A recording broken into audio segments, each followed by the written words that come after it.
Hi, Warriors. We have the Iron Dome relief rally happening here today. Hi, Salam, Michael. Yes, Richard, I hold it in my hands. What a character you are. James Groom. Ryan, how are you, buddy? K-Man, Patrick, Ingmar. The dream team gathers. And yes, we do. So let's go to work. Getting a little bounce, pretty meager bounce in euro. I don't think anything's changed from last week. Remember, this breakdown happened on CPI. It wasn't because of the retaliation by Iran. So I'm still in a sell rally mode. Still think there's one more shot up left in the dollar. What do you think today, Ryan? Is this enough for you to want to try it down here? Meow. Nice looking. Meow, you said? Bit dead cattish, isn't it? Oh, okay. That's yeah. All right. It's still early for me. Yeah, Yeah, kind of like a dead cat. the bounce isn't significant at all, is it? Yeah. I mean, compared to the recovery in something like silver, but it looks big when you look at 70, but it was such a big reversal on Friday. Um, you know, I lean more towards, especially the way gold's acting, silver's acting better. I mean, gold silver ratio selling off pretty good again today after trying to bottom last week. Is that, gold, maybe next couple days, failing rally. What about strength in US dollar yen? What are you thinking here? That's probably been the biggest turnaround Yeah, after the weekend's events, which doesn't say much because it doesn't need any excuse to rally high again, does it? yeah. But yeah, we're tapping another big figure, 154. So there could be barriers up here. Usually, you get barriers into big numbers like the fives and the zeros. So 150, 155, that sort of thing. So there could be another run of barriers up here, 154, and then more at 155. Yeah, a bit of a turnaround and no reason for anything to change in dollar yen. We have got a couple of events coming up. Powell speaks tomorrow night, which is going to be important for this newfound hawkishness. And we've got finance minister and central bank meetings from Wednesday. So the Japanese will be heavily involved in that, and the market will be looking at that to see if there's any intervention clues coming from it. Okay, so this is how people get 164. Kind of like how in the S&Ps, how Yeah. people came up with 6,100. You just take this whole range and call this the breakout. That's 1,200 bips, and that's 164, which is kind of like, how people came up with 6,100 in S&Ps, pretty It's similar. similar, isn't it? The Yeah, break is similar. That 4,800 yeah, break right. is similar That's to it. the 152, and look what it gets you afterwards. Yeah, so could see it better on the weekly. If you considered this a breakout, taking out the high of late 21, that's how, you take all this and tack it on over 4,800. That's how you get 6K. So we'll see about US dollar yen risk. I don't know. I think there was some pretty good damage. We could be at resistance right here. I think it's a relief rally because there was an immediate retaliation from Israel. It's very possible that when they retaliate, market won't like it again. I think the highs are in for a correction still. We were talking about this morning. Just judging the events, there wasn't that much damage. I think the most injuries and stuff Oh came yeah, from the debris of defending against it. So, maybe Iran's just done they had to respond because they've got to do that for their own people, sort of thing, domestically. But nothing really came of it. So you've got to that's why I wonder called is it the Iron Dome rally. yeah. is Israel going to do similar, where they maybe not retaliate directly against Iran, but do it against the proxies? It'll be a lesser form of retaliation, if you know what I mean. But the risk is still, a tit for tat escalation, and I don't think that cloud's going to clear over the market just yet. But for all intents and purposes, right now it looks like this is all being done for show more than trying to cause each other damage. Because if it really kicks off, you're talking about a whole Middle East conflict and whatever that entails. So no one wants to take it that far, I don't think. Oh, I don't know. If you look at history, uh, Netanyahu came to Congress to give a speech several years ago about the progress of Iran's nuclear program. And, Yeah, it's been almost a career thing for him to, be adversarial to Iran, since they said they want to push Israel into the sea, wipe them off the map. So, if he wasn't in power, maybe they would do nothing. But he's in power, and it's split. There were the cabinet split. Half the cabinet wanted to go in right away while the attack was happening. But now they have a chance to form a coalition, um, including Arab countries, that Iran has been a problem for. And I think there's been a war plan on the table for Iran for a long time. Kurt Spanos used to talk about it, and the Iranian people wouldn't mind either if they weren't collateral damage. The persecution of women that do not want to wear a burqa, where they've actually killed them. There are millions of Iranians that would love to see a regime change. Um, yeah, that's why so many have left. So I don't know, put together a coalition and you know take care of the problem. They've really been the ones to stir up everything, and we did their work for them in Iraq. Basically, they control a great deal of Iraq, because Iraq and Iran were historical enemies. Shiite Sunni, yeah, and we went in there and spent blood and treasure to take out their enemy. And then all these different Shia militias came in and took over a good part of the country. Uh, you know, they're there. So yeah. I anyway, think that's an important point. Without getting into the politics and stuff. Not everyone in Iran is a Western hating person. We no, had a friend in our old chat room, yeah, who was Karush, who was a lovely fella. All he was doing was yeah, trying to, get by in life, get his kids a good education and good right, jobs. And, yeah. he didn't like what was going on there, He but left. He left. he couldn't leave. He couldn't Yeah. leave, unfortunately. Oh, But he couldn't leave. a lot of Okay, people are stuck, yeah, but okay, you just try the best you can, can't you?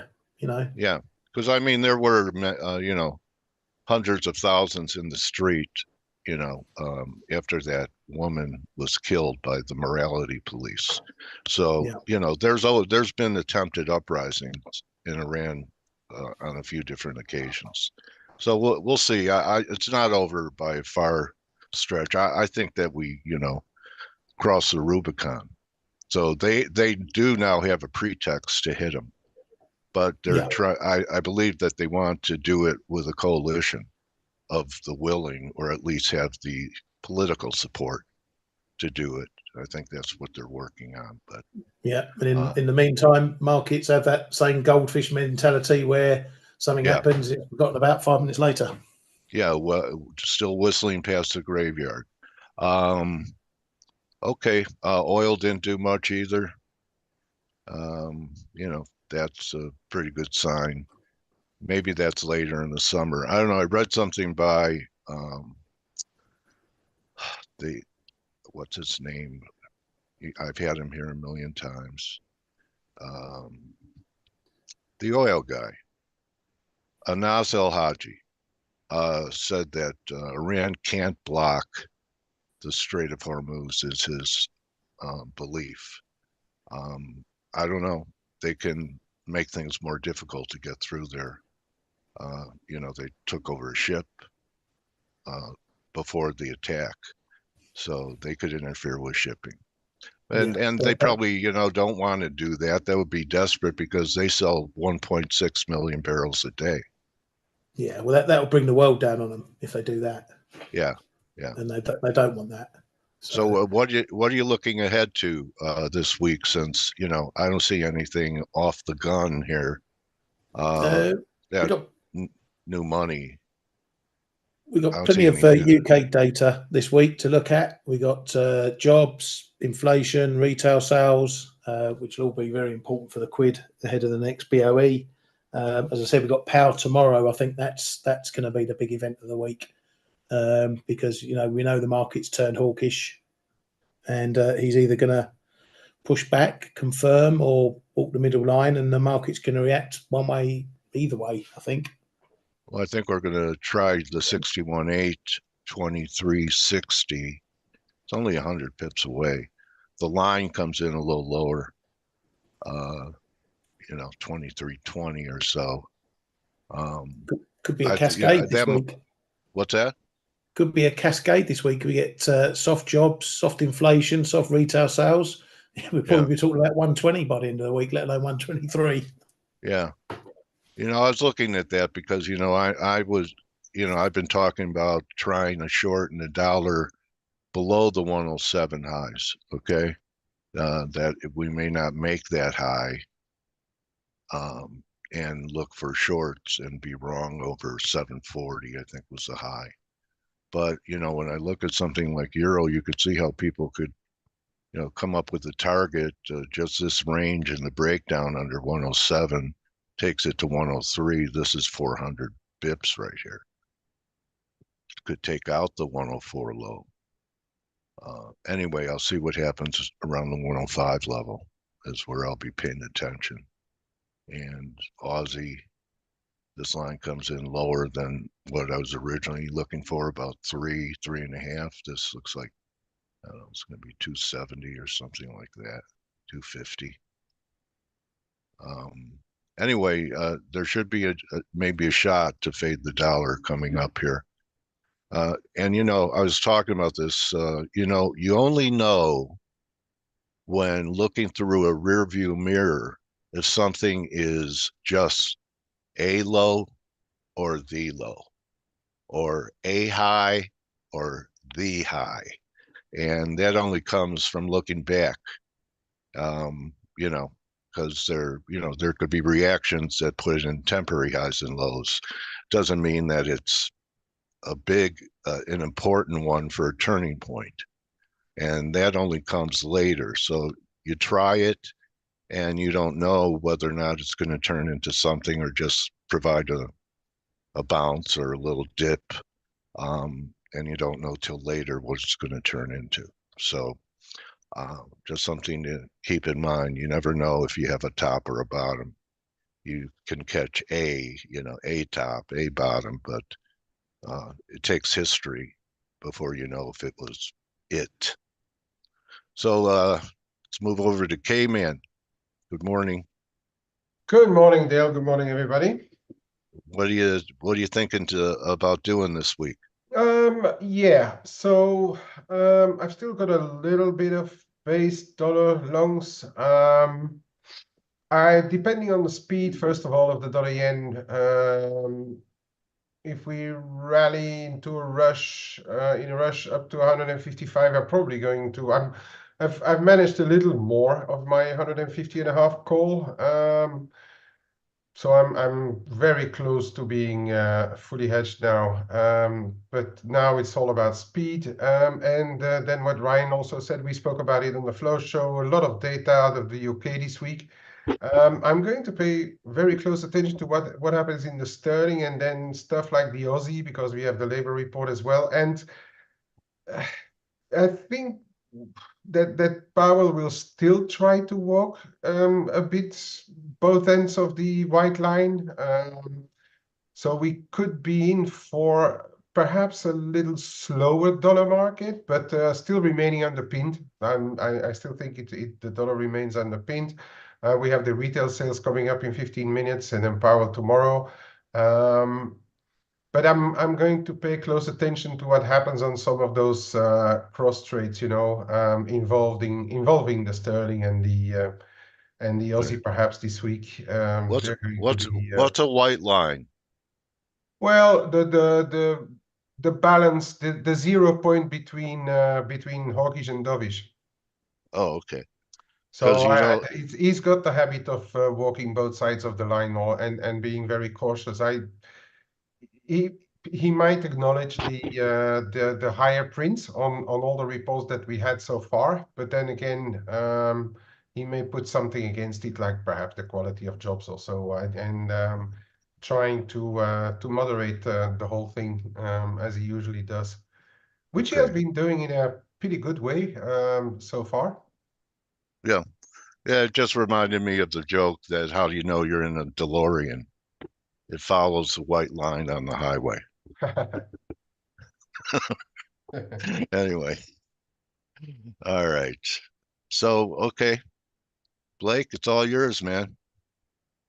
I'm still trying to and good morning, guys. I'm trying to the joke went right over my head, Dale. I did that one usually I catch them all, but that one, the DeLorean one, I didn't get it.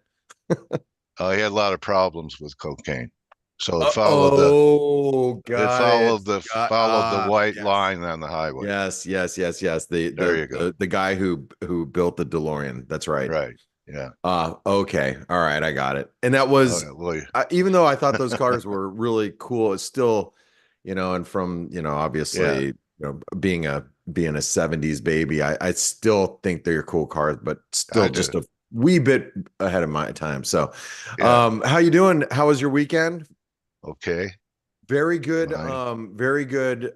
In my opinion, great update, historical perspective on Iran and in Israel. And I think the market is really, just kind of waiting what the response from Israel might be at this point in time. But obviously, the market is repricing. How would I say, repricing the risk a little bit this weekend from the events that have happened over the weekend. And everybody thinks that, cooler heads have prevailed. So we've seen, snap back in a lot of risk assets. But I think the one, and I know you talked about it, Dale, but I think the one asset class that we need to really be paying attention to right now is crude oil. And, because I think it is it's got a significant range, and we're towards the lower end of the range. And I think if we start breaking back below $84, 84.50 right here, it's going to open up some downside. But more importantly, that's a continued de-escalation in the situation at hand right now. At least that's how the market. Yeah, I think that's how the market would view it. So, which will put probably the S&P at fresh new highs. I don't see why not at this point. The S&P still continues to grind higher. Now we do. We're faced with some U.S. retail sales. Ryan, which normally doesn't do this, he posted something that Zero Hedge had posted this morning. But I don't agree. I don't disagree with what was said. What did you post in the ForexAnalytix chat room that was from Zero Hedge that was so important that you had to post Zero Hedge in there? Yeah, well, they were quoting Bank of America data, just saying that the credit card retail spend was a good indicator, has been a pretty flawless indicator for retail sales, and that the strength there should see it, as you can see there, should be a big beat according to Bank of America data. So it's just a little heads up against the data that we've got coming up. But yeah, we don't usually post much Zero Hedge stuff unless we're having a laugh at it. Yeah, right. Exactly. Exactly. Very rare does that get posted in the ForexAnalytix chat room, but I think that's great. It's a great heads up for today. And I, as you all know, I'm a big American consumerism person. I really, it always boggles my mind. We could be literally, you know, on the brink of you know, major recession, and you know, Americans are going to find some way to start spending money again. So, but retail sales are going to be pretty important, obviously, because of energy costs are quite high. I don't know if you guys are witnessing the same thing where you live, but boy, I happened to drive this weekend. I had to take a kind of a long drive this weekend over to a friend's house, and it's an hour away, and I had to stop and get gas. I thought I had enough, and I didn't. And I looked at gas prices because it's not something I do all the time. I looked at gas prices. I was like very, very amazed how big of a jump we've seen in energy costs, like personally. So, and I know that's weighing on the consumer. You know, obviously when somebody has to fill their tank of gas, it just erodes their spending that they're going to have on other things. So, you know, and we do have sticky inflation here in the U.S., so it's going to be a very interesting number. But let's talk about some technicals in the markets. Dale, you were mentioning about the dollar. I want to go reference the euro. I mean, the euro really broke out of its triangle, a consolidation. We broke new lows, fresh lows. We're getting a little bit of recovery. I'm still looking for a move, maybe today with a little bit of weaker U.S. dollar. We might, you know, if we have slightly weaker data, we might be able to sell into any rally in the euro. But Ryan, you brought up a good point. The UK is faced with a lot of data this week. Well, we have what, CPI and retail sales this week? Is that what we And have? jobs. Yeah, and jobs. And jobs. Okay, so lot of UK data, and sterling. As far as I'm concerned, you know, you look at this breakdown that we saw of this range. The range extension would take us to a trend line support somewhere near, let's just call it 122. So yeah, I'm kind of hoping the data comes in a little light, US retail sales data, and allows for a little bit of a dollar pullback, and we can see a move, you know, in sterling back to 125. I think selling into a rally here makes a lot of sense at this point. But Thanks, Blake. that's I hope, yeah. hope the US economy collapses too, mate. What's that? Thanks. I hope the US economy collapses too, mate. Thanks for the Well, thanks for talking it down. I still, you know, I still think that the US dollar is going to be the place. It's the place to be. But there's something that I also need to point out for everybody that does look at the dollar, is that we have completed our Gartley pattern. And Dale, you hear me say this all the time. You know, Gartley patterns develop and they can form butterflies on a breakout. So we've completed that Gartley pattern that we've been targeting. Dale, I think you referenced 106 quite a bit over the course of the last you know, couple months. And guess what? We're there. We did it. You know, great call. So now that we're here, it's going to be a little tricky, but it doesn't have to be a complete US dollar driven rally either. You know, as Ryan, you were saying a little bit earlier with the UK data, you know, next thing you know, we could be trading at 120 if UK data falls apart this week. And, you know, the euro might just, you know, follow along for the party, if you will. And you can see a breakdown in a lot of other dollar pairs. Well, breakout in a lot of dollar pairs across the board as well. So, you know, and again, if we have a little bit of moderation in commodities, like let's say crude oil and perhaps even gold, the dollar could really, you know, rally on the heels of that. So I think the dollar still looks very constructive as long as we're above 105. You guys can see that that's pretty clear. So as long as we're above that level, I don't think there's any reason to be on the short side of the dollar. But we also did complete a technical, you know, Gartley, which could be a reversal pattern from here. Like if we really started picking up steam to the downside, I would then, you know, argue that is complete, and we could see a further dollar rally or a further dollar sell-off. And what would accompany that is obviously a rally in equities. Nick did a really great job this weekend putting together all of the equity markets. One of the things I want to point out about, like, you know, we've seen the S&P, you know, we're below channel support. You know, the Dow looks pretty weak. This is all the stuff that I talked about on the week ahead video, but I want to make sure that you guys hear this because I think it's pretty important. So you can see the Dow's breaking down. Russell, you know, we couldn't even reach the 618 retracement, and then we just rolled over, as you would expect, because it's an underperforming market. But the market that's holding up really well as we go into big earnings week, like we're in this week, and we just had Goldman Sachs come out this morning. I think we had Charles Schwab. We got a lot of earnings this week.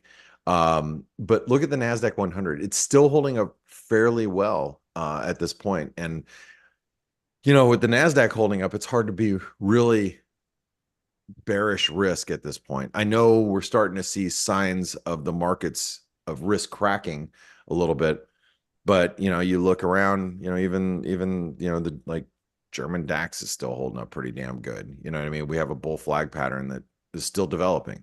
So I don't know. I'm not really bullish risk at this point, but we do see the cracks. I'm just not sure I'm quite there. So with all that being said, we got about 5 minutes until data comes out. We're going to, cover what happens with US retail sales. Let's start with Dale. Dale, what are you looking at this week? What's like your, hot, on the radar, front burner, in the kitchen? What are you thinking right now? Selling the rip in Euro, selling the rip in S&Ps, selling the rip in gold. Okay, sounds good. So you're going to be and gold too, and we didn't even talk about it other than just briefly mention it. Gold has, and that was a pretty nasty reversal candle on Friday, and then obviously the weekly candle is this long upper shadow doji, which we went past the 161% extension, closed back below it. So that's pretty gnarly. I'm with you there. I just don't know if I don't know if I have the stomach to actually short it. But yeah, I see what you could go with the lower beta shorts, which actually I think S&Ps are now lower beta than gold. Yeah, and I think currencies you're right. for sure are lower beta than gold. So but I think they're all gonna fade after Hey man, what do maybe you a few think for days. this week? What's going to be your one single focus? Oh, one single focus. One Many, single many. focus. No, as I said, it's going to be an interesting week for sterling, that's for sure.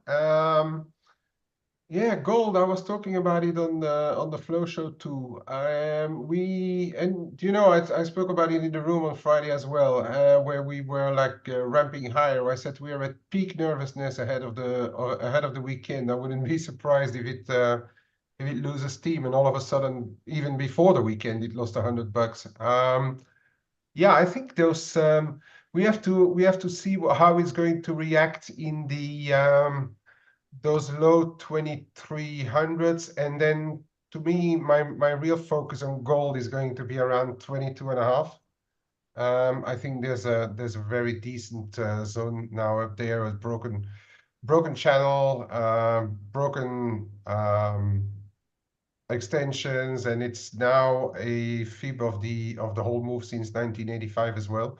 I think that's going, if we would get down there, that's going to be decision time down there. Yeah, I'm still, yeah, I think Nice silver trade there, K-Man.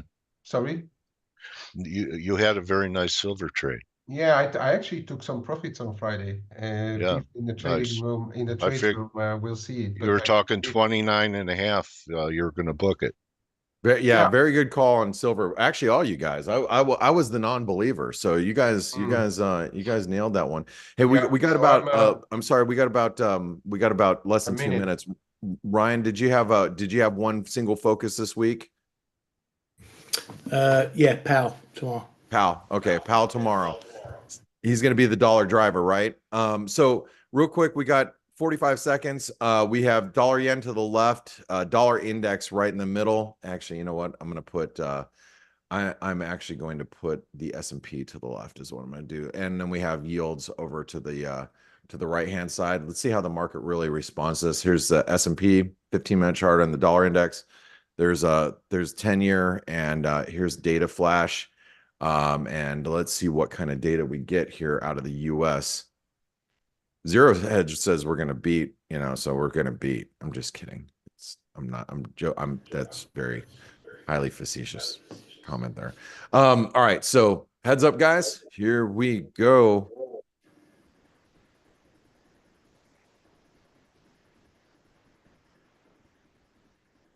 Empire State. Wow. Huh. Beat, Those are always beat, ugly. beat. Beat. I didn't. How? Oh, there they are. Okay, they're coming Yeah, in. beat. Wow. Look at the dollar index just taking off. Holy crap. And There look at the goes dollar yen. 154. And better Yep. Right revisions through. as well. Yep. Dang it, man. I really, really had a bunch of orders to sell euro a little higher, and Empire State is very volatile. I wouldn't even look at it. yeah, all right. Well, this dollar, look at yields just taking off. And the dollar just on the move, guys. So we have another strong US data continues to play into the hand of US dollar exceptionalism, that story, and a lot of data coming out this week that could potentially move the market. I should also say, aside from earnings, we have like, I think 12 Fed governors are speaking today, including Powell, and then a bunch of ECB members. So there's going to be a lot of headline risk just around central bankers, just something to be paying attention to throughout the course of the week. So everybody to join us in the chat rooms where we're at, make sure you try out ForexAnalytix. It's only $1 for 10 days to do that. And Dale, I know you have an interview here, so want to let you take over. Okay, thanks, Blake and Ryan. Came in. Good hunting today, guys. Thanks, team. Mate. All right, so Alexander, welcome. We get you unmuted. Welcome back to F.A.C.E. Alexander has referred a couple of people that turned out to be great guests. I appreciate that you did that, Alexander. How are you? Good, Dale. Good to be back with you. How was your the first quarter of your year? Not bad. I had a headache for the first quarter, but trading was okay. Oh, yeah. So I broke my rule about not trading when you don't feel good, because then I wouldn't have traded for the whole quarter. Yeah. Anyway, how about yours, Alexander? You have a good quarter? Yeah. It's markets have been great. Been really loving the exchange rate with the yen. I decided to take a little trip over there, so I got back about a week ago. So that was really fun. It's always Okay. cool to take advantage of the exchange rates as a currency trader. I'm always sitting in front of my screen, kind of making the trades, but it's really cool to just kind of be able to pop over there and just kind of have that kind of overall view of how exchange rates work and where can I go to get a better bang for my buck. Okay, so because of the weekend, did it translate Oh yeah. did it really? Yeah. Like hotel rooms and stuff, it translated into better prices using the dollar? We're at such an extreme right now, just with the yen being so weak. If you go to like Western hotels, or if you eat, if you want to try to eat American food over there, or you go to the touristy places, it's still going to be expensive. Japan is definitely like the most expensive Asian country. But when you go to Japanese hotels, when you use their services, I mean, it goes a long way. Last time I was over there, the yen was at 125 or so. Okay. So it's you Yeah. definitely can see it. Halved it almost, yeah, or a third anyway. So do you have anything you want to show us Yeah, on your screen? definitely. Let me get my screen here. So Alexander plans his vacations around exchange rates. That's a very a very interesting way to do that. So, travel agencies should promote that, Right. It was just a good opportunity. I told myself if we were to get over 150, that I'd take a little trip over there. Okay. This should do. The breakout, Alexander flies to Japan. All right. Right. It is interesting. So let's see here. So we just had dollar news come out. I know you guys were looking at that. Nothing really surprising for me. Following this trend, it just seems like they've been building in the good news. So, I guess it would have made sense to have a little bit of a pullback, where we price in the good news and then the news comes out and we just fall a little bit. But overall, the dollar has just been really strong across the kind of time frame board that I look at: weekly, daily, 4 hour, hourly. And as I like to follow relative strength, which compares currency pairs. So I'm not using Right. the indicator like you do, the Yeah. relative strength index. I kind of create my own relative strength just by comparing the pairs in the Forex market. So I'm not using ETFs, I'm not using futures, but I'm really trying to break apart. So you can just kind of see if you can isolate the dollar, which is that kind of brown line. It's just been trending higher this year, pretty much since the beginning. It's been making its way higher. So definitely, leaning towards dollar strength, especially the last couple of months, has really been my focus. And then talking about the yen, look at that green line. That green line is pretty much Yeah. just stuck at Yeah. zero. And it'll, poke its head up a little bit. It actually, in March kind of got out of the group of the three weakest, but for the majority of the time this year, yen has just been extremely weak. So it's almost like, going long any yen pair, you're going to have an easier time getting a win.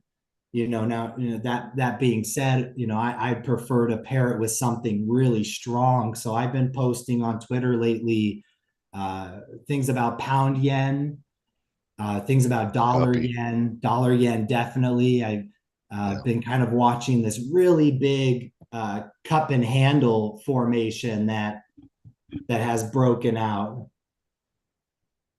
Let's see here. I mean, this thing is So the beast. breakout was 152.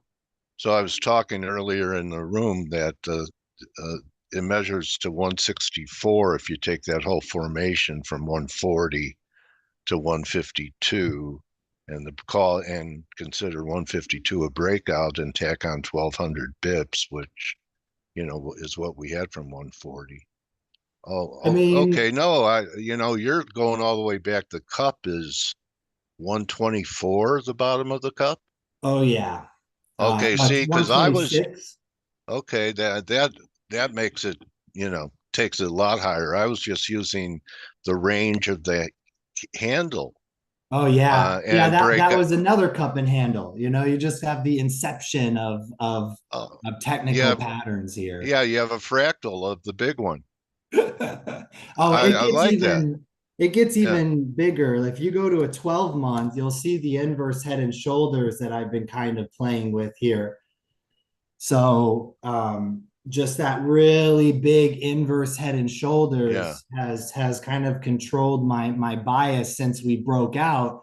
And that's just kind of why I've been posting all the kind of bullish technical patterns. These are great, and they definitely help kind of illustrate the the environment that I'm working in. But I really try not to, a projection of this inverse head and shoulders, takes us to like 175 or 180, and moves like that. It seems like we're going for it, but it's just so hard to yeah, project that far out, yeah, you know. yeah. Okay, and uh, what do you think about? You have any fear of intervention when you're long U.S. dollar yen? I think that kept a lot of people out, but it wasn't the right thing to do to fear it. So do you take that into account? I think a lot of people stopped trading when it was playing with 152 because they didn't know.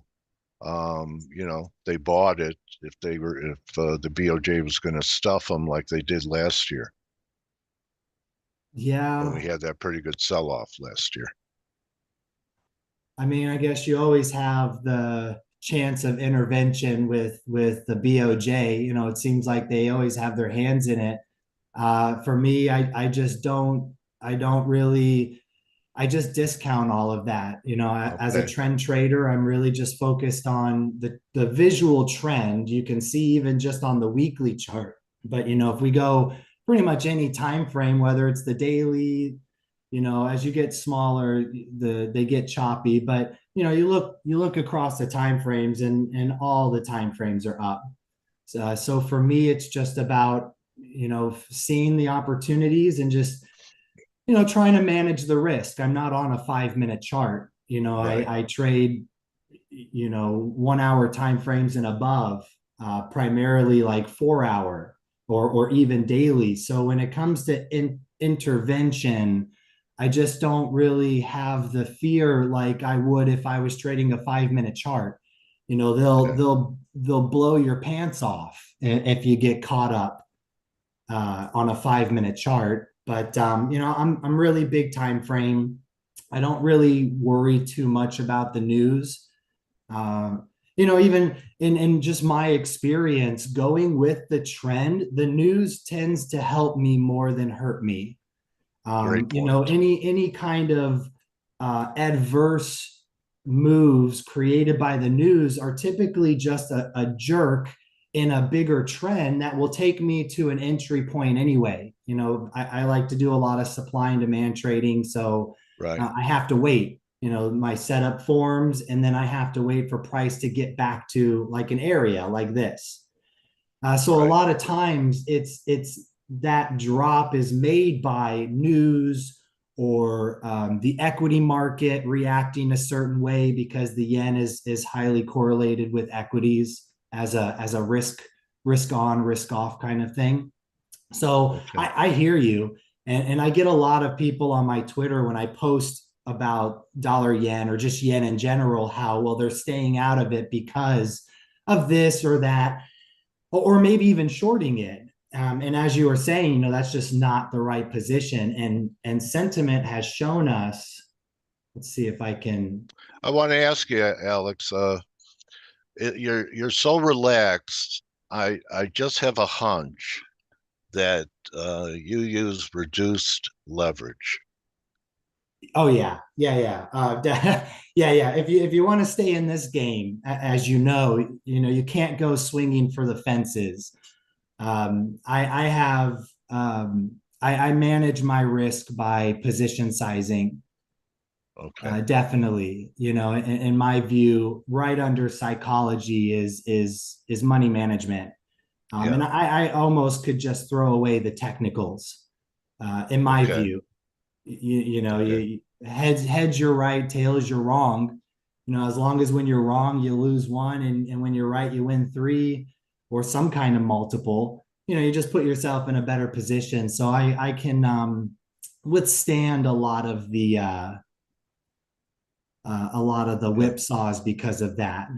Yeah. Uh, I know a lot of great traders that, have such large accounts. They don't even use leverage. yeah, ideally, I mean that's the way to go. Um, I don't really have the connections I used to, but I used to when I was instructing and teaching. I used to come across a lot of different people, and some of them would even work for banks. Yeah. And I would get a lot of insight into that. And you know, as you get better and your account grows in the industry, you know, a bank trader doesn't get more leverage; they just get more money.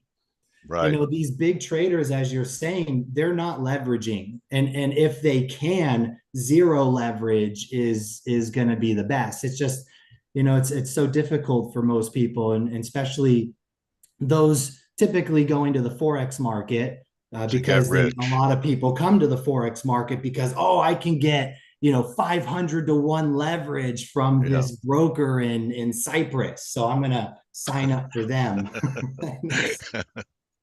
But you know, Yeah. I've learned a lot of that just by seeing and working with Don. You know, so you mentioned a couple Yeah. of people that you've had.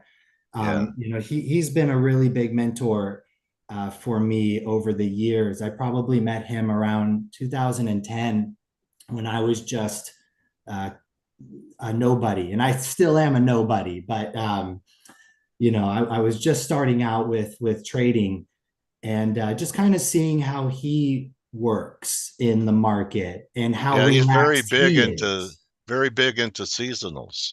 Yeah, yeah. I mean, that guy is a wealth of knowledge. I just hope that he leaves the knowledge of seasonals in his will for me.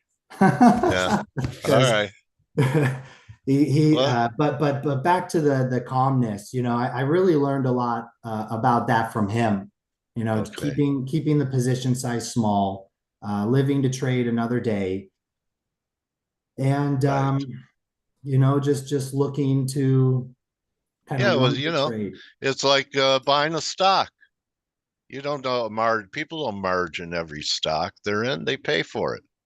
Yeah, And yeah. they can handle drawdowns better that way Hmm. than to, and in stocks, I don't know, what do you get? 2-to-1 leverage if you margin it and you pay a broker loan rate. It doesn't even make sense Yeah, um, to leverage stocks. So yeah, anyway, yeah. I'm glad we talked about it. I did write a song called Use Less Leverage when I I was love on it. FX Street. And I don't know if I remember it, but people used to have to go see psychiatrists because they couldn't get that tune out of their head. That's So funny. Well, anyway, just to end that, Jerry Parker says, "Trade small, trade often," and that's kind of a slogan of mine. okay, like it. Yeah. Um, any view on what happened with gold? Did you catch any of that? Oh gosh. I buy gold regularly. I Yeah, typically buy it in weekly or daily demand zones. So the last time I was buying it was around 2000. Um, since then, I haven't bought any just because of how fast it's been going up. yeah, Silver totally caught me off guard. I've been a big kind of I'm not touching silver at these prices, and then it just really took off. yeah. But gold for me is different. I hold gold as a way to protect some of my purchasing power, where I just see silver as complete speculation. So where I'm willing to own gold as it's moving higher, as long as it gives me that little dip. Silver, I'm not really willing to just chase. Uh, Okay. so I still left my pinned tweet up there because I do believe that the market just doesn't stay right. This was definitely one of those trades where the majority of the people called it.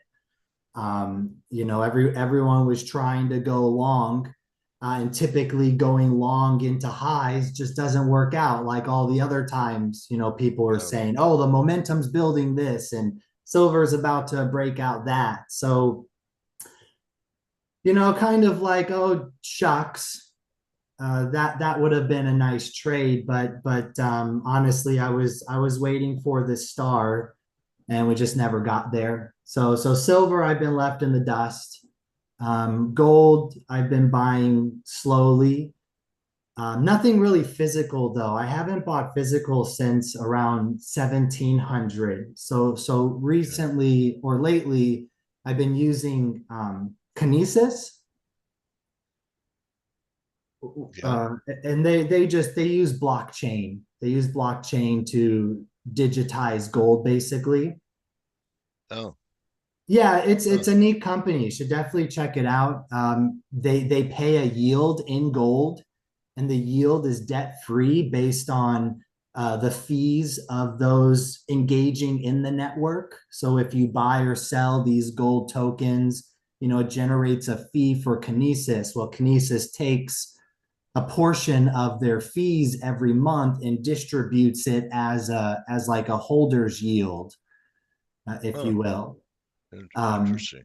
yeah, it So is. It many is new. really It, interesting. it wasn't a good thing to do with Bitcoin. That was kind of, and they're doing that again, Oh offering yeah, yields well out of Bitcoin. those aren't debt free yields. You know, the yields that you get from normal cryptocurrencies are made by them doing something else, you know, whether it's them selling, like trading the Bitcoin that they're holding for you, or what have you. But with Kinesis, all the yields are based off of fees that were generated throughout that month. Okay. Kind of I don't want to turn, I don't work for them. I'm just a customer, but I'll bring up this my silver tweet. You know, here is just a little picture.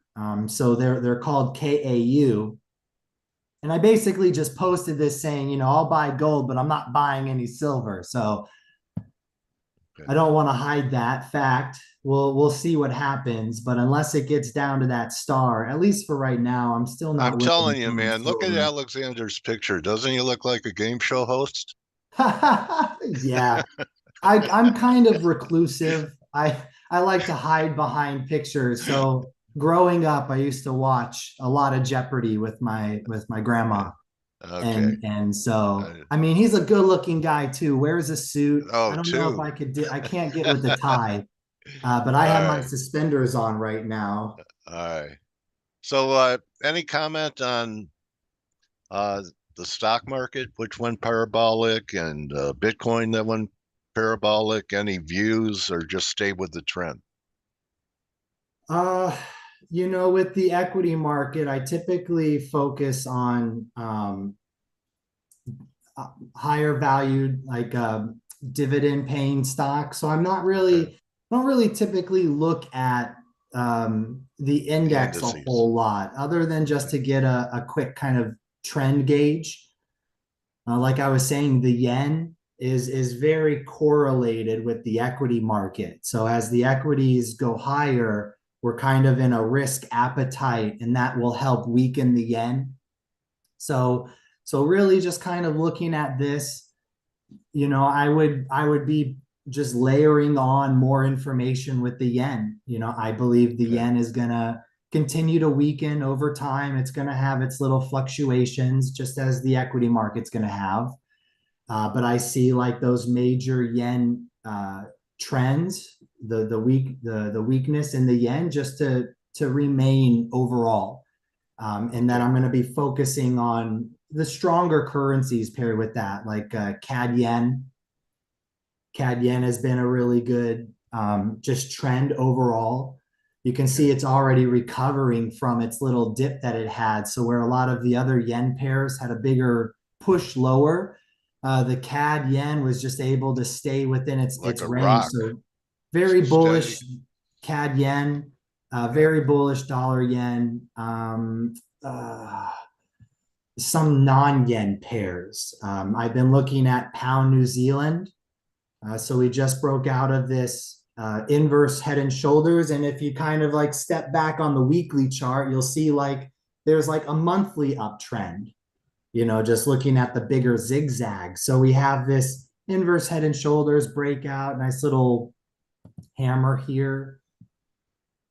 You know, looking at the daily chart over here, got a nice trend. So, you know, closing above 2.1017 would be a good kind of, the momentum's on for a higher time frame pound New Zealand trade.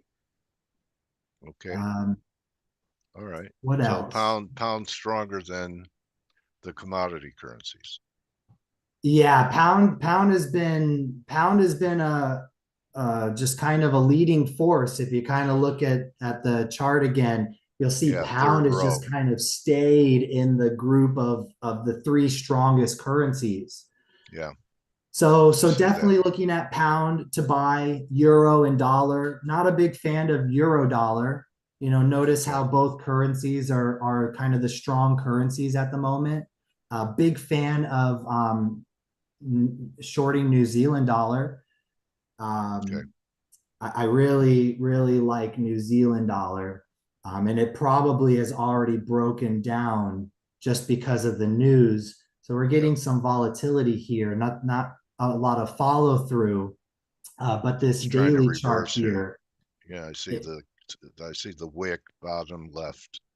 Yeah, this daily chart looks really good to me. New Zealand could definitely rally a little bit, but I would say it really shouldn't go much further than 60, 0.60. Maybe if it wants, come up here a little bit, and then I would expect it definitely to move down. But I would also be okay with just following that momentum if we do continue to see nice little zigzags here. So this is the 4-hour chart. Okay.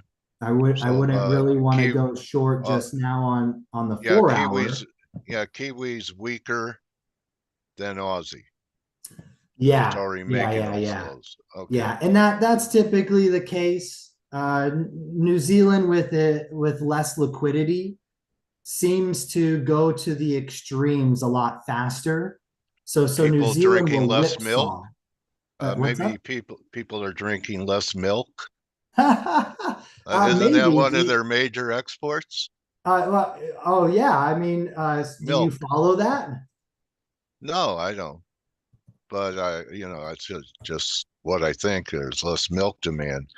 It causes mucus anyway, dairy That's products. So funny. anyway. So there is a website, the global dairy trade website. Yeah. And actually what you will see. Look at that. Yeah, I'm a nerd. I'm a nerd, Yeah. man. All right. But let's see here. Look at that. You have milk. Yeah, milk's going up like eggs, everything. Yeah, I mean, across the board, you can see milk, dairy products have definitely gone up in price since the last auction in New Zealand.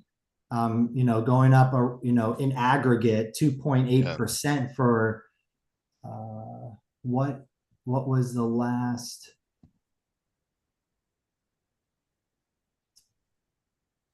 I lost it. They typically, here it is.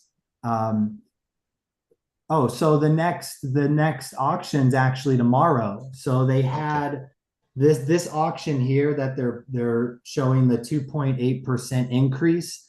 That happened like on the 2nd of this month. So these auctions are typically 14 days apart from each other. And you will see New Zealand will follow kind of these prices. But right now, dairy's increasing and just New Zealand's not really showing that. Okay. Well, just bring the your dollar is Bosco. so strong. I would bring my Bosco to the next auction, if you know what I mean. No, I don't. It's a chocolate syrup. All right. Okay. Anyway, just to make chocolate milk. Yeah. So great to be able to catch up with you, buddy. Yeah, always. It's always a pleasure to come and just kind of chat with you.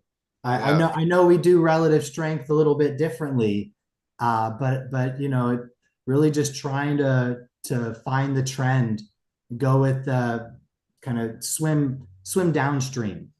Yeah, go with the flow of the river. And you could find Alexander on X at Who's Trend, right? Yes. WHOS Trend. He has patience. He used to teach. Are you open to people getting a hold of you and sending you DMs? Sure. Yeah. I mean, it's open. I don't teach anymore. Here I am. Yeah. Everyone. I don't teach classes anymore. Did teaching give you? Did you start becoming agitated teaching, or lose patience? It's gonna get there. I was actually a lot of my surveys were how calm I was, and how patient I was. For me, the frustration really comes around when certain individuals are just not made for this. Yeah. And so my frustration was always, how do I get more? It was more of because not everyone makes it. My frustration was always, how can I make this more impactful? How can I how can I give the most amount of people a chance to actually learn this and be able to apply it? So that's actually where my frustration was, is that it's just a lot harder than the majority of the people think it is, or even the people out there in the industry, and I get it. There's an incentive for people selling a product to want to make this seem easier than it is. And for some, it is mind-blowing. I had students that would take a class once and never show up again. And you reach out to them, you think something's wrong, and they're like, no, I got it. I got what I needed, and I'm profitable. And there are others who, the other go home, they don't follow the rules, they risk more than they should, or they use money that they shouldn't be using. So that was really the frustration for me, is that I believe a lot of people can get this. They just don't. There's something that keeps them there, just kind of spinning their wheels, not able to get over just kind of the smaller humps to get going. So I have a song recommendation for you to check out after the interview okay. by Van Morrison. And the title Okay. is Why Do I Always Have to Explain? And I think you'll enjoy that. I play it. I really love that song. Anyway, it was great. I have no complaints about talking to you for 30 minutes, Alexander. Well, thank Really you. appreciate Thank you.